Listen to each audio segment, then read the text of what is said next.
Before you begin, remove the display panel assembly, battery, solid-state drive, wireless WAN module, and wireless antennas. Removal. Carefully separate the left speaker from the adhesive that secures it to the display enclosure and set aside. Using minimal force, lift the locking bar up on the volume board audio jack cable ZIF connector and disconnect the volume board audio jack cable from the audio jack. Remove the 2mm P000 Phillips head screw that secures the volume board audio jack cable to the display enclosure.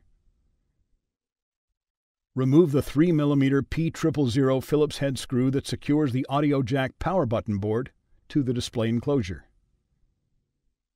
Carefully remove the audio jack power button board from the adhesive and alignment pin that secure it to the display enclosure.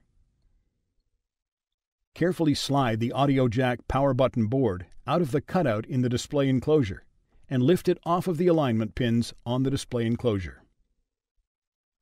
Remove the audio jack power button board.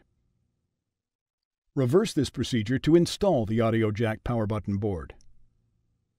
Important: ensure the power button is properly inserted into the cutout in the display enclosure when replacing the audio jack power button board.